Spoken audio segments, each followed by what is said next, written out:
In the beginning, I was on fire. I had a career I loved. People respected me. And honestly, I was proud of who I was becoming. But then Edward came along, charming, hungry, full of impossible dreams, and I fell hard. I believed in him, in us. So when he said he needed support to get his startup off the ground, I didn't hesitate. I let go of my job, my plans, because I truly thought we were building something together. At first, I didn't mind. I took care of the house, sure, but it was so much more than that. I handled calls at midnight, juggled invoices, booked his flights, prepped his decks, even fixed his grammar in pitches he'd later win awards for. And no one ever knew. That was the deal. He shined in public. I held it all together behind the scenes. I told myself we were a team, that love meant sacrifice, that my time would come. But slowly, something changed. I stopped dressing up like I used to. I missed birthdays, family dinners, my old self. The woman who once gave speeches at conferences was now ironing shirts for someone else's spotlight. And the worst part? I didn't even realize I was disappearing. Not yet, at least. There were moments when I'd catch my reflection and not recognize myself. Not just the tired eyes or the messy bun, but something deeper, like the spark had dimmed. I'd hear Edward talking on the phone, pitching ideas I helped create, and I'd smile. But somewhere inside, it stung. He never mentioned me, not once. I told myself it didn't matter, that the wins were shared, but truthfully, it felt like watching someone climb a ladder I helped build, while I stayed at the bottom, holding it steady. Sometimes I'd lie awake wondering if he saw me, really saw me. I wasn't looking for applause, just acknowledgement. A thank you here and there. A reminder that I mattered too. But the silence grew louder as the company grew bigger. Our conversations became short, our dinners, rare. I knew everything about his schedule, yet he never noticed when I skipped lunch or cried in the shower. And still, I stayed. Because when you love someone, you want to believe they'll come back to you. What kept me going was the future we talked about in the early days. That cozy home by the sea, the kids, the slow mornings where we'd laugh about how far we'd come. I held on to that vision like a lifeline. Every spreadsheet I fixed, every crisis I quietly solved, I did it thinking we were building a life together. But I couldn't shake the feeling that I was fading, like I was becoming the background music to a story that used to be ours. Looking back, I wonder if he ever realized how much I gave up. Not just the job or the titles, but the pieces of myself I kept shelving for later. I stopped writing. I stopped painting. Even my laugh changed, quieter, more polite.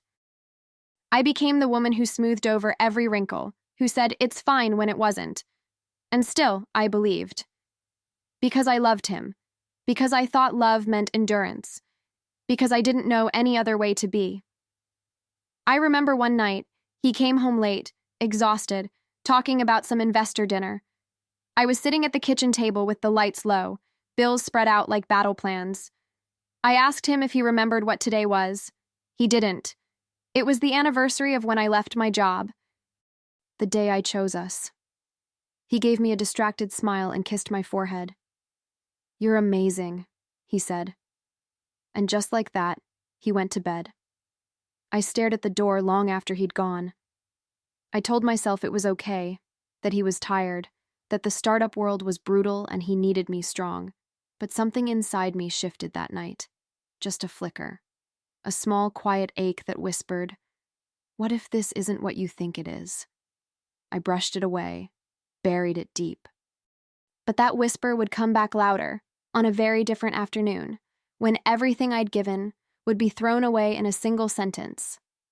It was a regular day. The kind of day where nothing feels off, until everything does. I'd just gotten back from the market, arms full of groceries, still thinking about what to make for dinner. I remember humming to myself, keys jangling as I unlocked the door. The house was quiet, but not empty. As I stepped into the kitchen, I froze. Edward was sitting at the table, not alone. There was a man in a suit beside him, papers laid out neatly like they belonged there. I smiled, confused. "Hey, What's going on? I asked, setting down the bags. Edward didn't smile back. He looked at me like I was a stranger who'd just walked into his office uninvited. And then, so casually it made my stomach turn, he said it. Sign the divorce.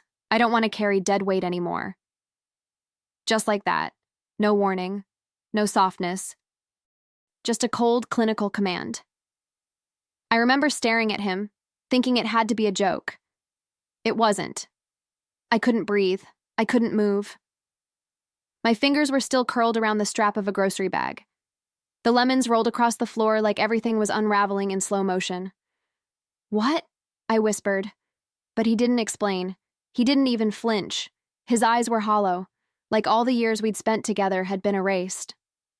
The man who once begged me to believe in him now looked through me like I was nothing. And in that moment, I felt like nothing. I sat down because my legs wouldn't hold me anymore. The lawyer slid the papers across the table like I was some client he'd met once, not the woman who had folded herself into every corner of this man's life. The divorce terms were brutal. No shares, no compensation, no acknowledgement of the years I'd given, no voice. Just a blank space where my name should have mattered. I looked at Edward, hoping for a flicker of guilt. There was nothing, just a pen in his hand, tapping. My mind was racing, but everything else stood still. I thought of the nights I stayed up managing his stress, the birthdays I forgot, mine, not his, the deals I helped close, the sacrifices no one would ever see. Was that all I was to him? Dead weight? I wanted to scream, to ask why, to shake him and demand an answer. But all I could do was sit there, silent and shattering, while the man I built a life with quietly destroyed it in front of me. He didn't even wait for me to finish reading. "You'll land on your feet," he said, like he was giving me a compliment. As if I hadn't been the one carrying us both for years. As if I hadn't already lost myself trying to be everything he needed. I looked down at the papers, then back at the man I used to love, and I realized something I hadn't wanted to admit until that second. I was never meant to be part of his success story. I was only ever meant to be the stepping stone. I didn't sign that day. I couldn't. My hands were shaking too much, and my heart, God, my heart was a mess. I left the papers on the table, walked upstairs, and sat on the edge of our bed. My bed, I guess. Everything in that room looked the same, but it didn't feel like mine anymore. The wedding photo on the dresser stared back at me like a cruel joke. I was still wearing my ring. I remember twisting it, over and over, trying to make sense of the nightmare I'd just walked into. The days that followed were a blur. I packed my things in silence. No fights, no apologies, not even a goodbye. He went back to work like nothing happened, and just like that, I disappeared from his life. No parting gift. No thank you. Not even a room to breathe. I moved into a small apartment, alone for the first time in years. I cried over cheap wine and old voicemails. I screamed into pillows and talked to no one. I was humiliated, empty, used. But here's the thing about hitting rock bottom. The silence echoes. And in those echoes you start to hear something new. A memory, a flicker, a question. Was I really dead weight? Or did he just need to believe that to forget what I gave? I didn't have answers yet. Just pain. But pain has a strange way of leaving a trail. And one day, in a box I almost threw away, I found the first clue to something I hadn't felt in a long time. Proof. It started with a dusty old box. I wasn't even looking for it, just clearing out the last few things I'd dumped in the closet during the move, half hoping to forget, half too numb to care. Inside were notebooks, receipts, scribbled diagrams on napkins, my handwriting, my ideas, my late-night calculations when Edward couldn't sleep, and I stayed up working out numbers that would later become his pitch deck. I sat on the floor, surrounded by pieces of my past, and something inside me cracked open. I flipped through page after page, remembering every meeting I prepped him for, every name I introduced him to, every spark that I helped catch fire. And it hit me like a wave. I wasn't dead weight. I was the blueprint. I was the scaffolding. The reason his company didn't collapse in those fragile first years wasn't just him. It was us. No, it was me. And suddenly I wasn't crying anymore. I was angry, focused, awake. That night, I didn't sleep. I laid everything out on the kitchen table, my table, and started mapping. Not his empire, mine. I listed what I'd done, who I knew, who owed me favors, who might still believe in me. The betrayal still burned, but it wasn't paralyzing anymore. It was fuel, cold and clear. I'd been erased from his story, but now I was ready to write my own, and I knew exactly where to begin. The first person I reached out to was Luis, an old developer who'd walked away from Edward's company years ago, burned out and undervalued. I wasn't sure he'd even reply. But he did, and not only that, he remembered. He remembered the long nights I stayed in the office after Edward left, bringing pizza, smoothing egos, fixing timelines. "You were the only one who made it feel human," he said. That sentence stayed with me. It reminded me of who I had been, and still was. From there, I reconnected with others. Quiet phone calls, long coffees in tucked-away cafes, investors, former partners, even interns who had all drifted away for the same reason. Edward, toxic culture, ego, control. But when they heard I was building something new, they leaned in. Not because I had millions in my pocket, but because I had credibility, integrity. A history of showing up, even when no one was watching. Slowly, piece by piece, the foundation began to take shape. But I wasn't trying to copy his model. No. I wanted to build something that felt different, smarter, fairer, purpose-driven, a space where people didn't have to sacrifice themselves to belong. I worked through nights, just like before, but this time, for me. I remembered how it felt to lose myself. I wasn't going to let that happen again. This wasn't revenge. This was reclamation. A chance to prove, to myself more than anyone, that I was never the background. I was always the fire. The first prototype came together on my dining table. Laptop open, coffee gone cold, sticky notes everywhere. It wasn't glamorous, but it was mine. And when I presented it to a small group of former colleagues, their eyes lit up. Not just at the product, but at the energy behind it. "This feels like the future," someone said. For the first time in years, I felt seen, not as someone's helper, not as the wife behind the curtain, but as a creator, a leader. The whispers started soon after, not rumors, interest, industry folks asking what Jane was working on, why people were leaving Edward's company with barely a glance back. I didn't brag, I didn't gloat, I just built, carefully, steadily. With every decision, I asked myself, what would I have needed back then? And I made sure to offer that: transparency, respect, vision. People responded, not just to the product, but to the feeling of something honest taking shape in a world that had gotten too used to smoke and mirrors. And somewhere in the middle of all this building, I changed. I laughed louder. I stood taller. I wore red lipstick again. Not for anyone else, just because I liked it. I wasn't healing in a straight line, but I was healing. And as the momentum grew, so did a quiet, undeniable truth. I wasn't just competing with Edward. I was becoming the threat he never saw coming. And soon, he'd feel it. The launch wasn't explosive. It was intentional, precise. We dropped quietly, just a soft press release, a few whispers to the right people, and a beautifully simple platform that actually worked. No flashy promises, just results. Within weeks, users began switching over. Developers posted reviews, journalists asked for interviews. And every time someone asked me how we pulled it off, I gave the same answer. We listened. That was something Edward never did, and it was already costing him. Then came the messages. Former employees of his company, some I'd never met, reaching out with stories. Stories of bullying, burnout, broken promises. I'd been too close once to see the damage, but now it was all laid bare. And these weren't just sad anecdotes.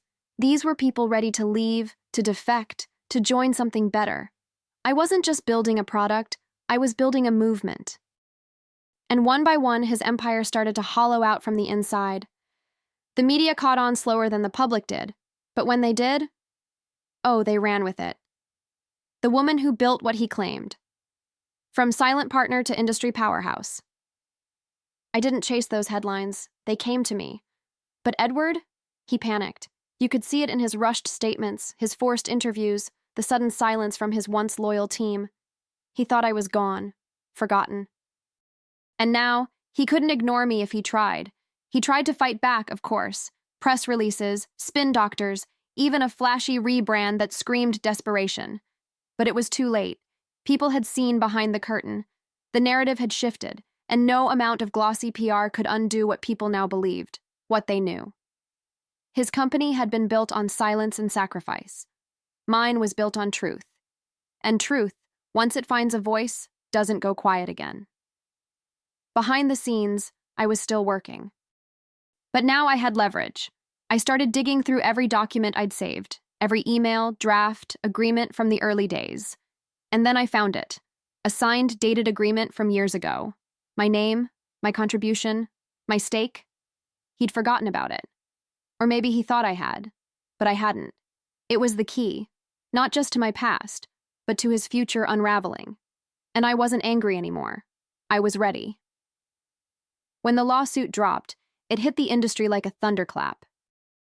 Not just because I filed it, but because of what I revealed. Intellectual property, co-ownership, evidence that I had helped create the very foundation of his so-called empire. The legal team I hired was sharp, surgical. And while he raged behind closed doors, I walked into court calm, collected, and absolutely sure of who I was. For the first time, I wasn't asking for credit. I was claiming it. The trial became national news, not because I wanted it to, but because people couldn't look away. There I was, the woman no one had seen standing behind the man for years, now standing firmly on her own. The headlines told the story. She was the ghost in his machine, the hidden mind behind the empire. And suddenly, all those photos from the past, those award galas where I stood just off frame, took on new meaning. People started asking, how did we miss her? Edward? He unraveled. The pressure mounted. More stories came out. Former employees testified. Clients pulled out. His board turned on him. He walked into court the last day looking like a man who hadn't slept in weeks. And when the ruling came, when the judge acknowledged my contribution, awarded me damages, and recognized the agreement he tried to bury, he didn't look at me. Not once. Because to look at me would have meant facing everything he threw away. But I didn't celebrate. Not like he would have. There was no gloating, no champagne, just quiet peace. I walked out of that courtroom with my name back. My voice, my worth. And more than that, I walked out with a responsibility. What he tried to destroy, I was going to use to build, not just for me, but for every woman who'd ever been dismissed, erased, or reduced to a footnote. My story was no longer his shadow. It was just beginning. He lost everything. Not all at once, but piece by piece, like a slow collapse that no one could stop. The company crumbled. Investors pulled out. Partners left.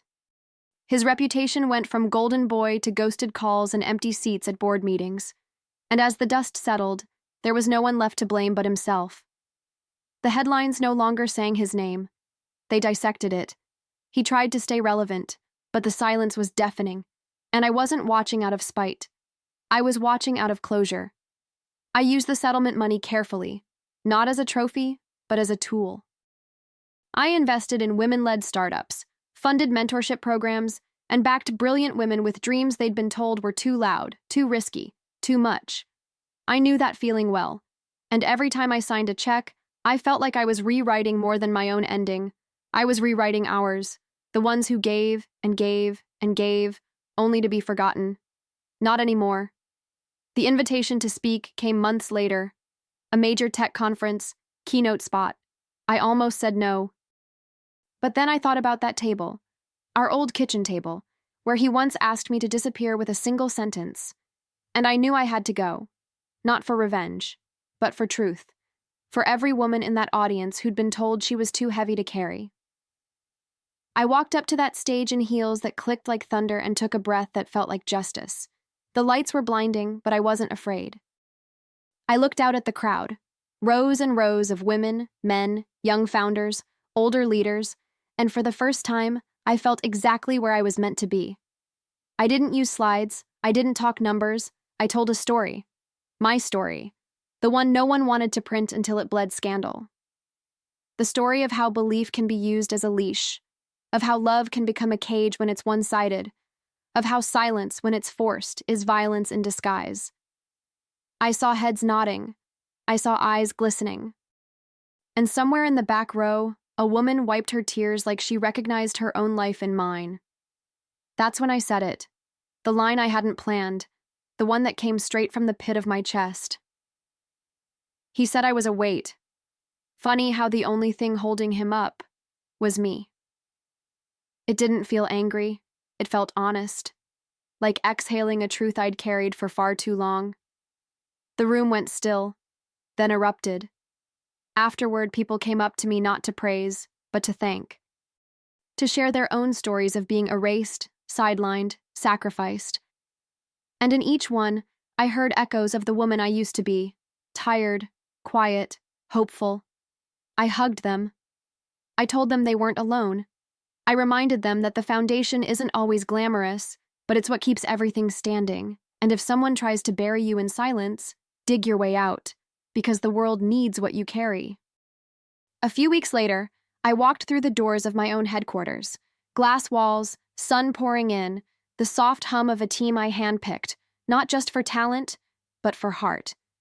They looked up and smiled, not out of obligation, but because we'd built something worth smiling for. I walked past the photos on the wall, portraits of the women we'd funded, the ideas we'd brought to life, each one a small rebellion against the system that told us to shrink, each one a rising tide. My office was at the very end of the hall, not to be above anyone, but to be close enough to hear the laughter, the brainstorming, the life. I set my bag down, stood by the window, and let it sink in. This was mine, not stolen, not given, built. I didn't need Edward to fall for me to rise, but watching the truth catch up to him was its own kind of mercy. He never called, never apologized, but honestly, I didn't need him to. As I turned away from the window, a young intern held the door open for me, smiling wide. "You're the reason I started believing again," she said softly.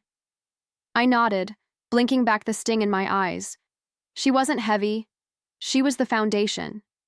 That line used to haunt me. Now it felt like a crown. I didn't just survive the story he wrote me out of. I became the author of everything that came next.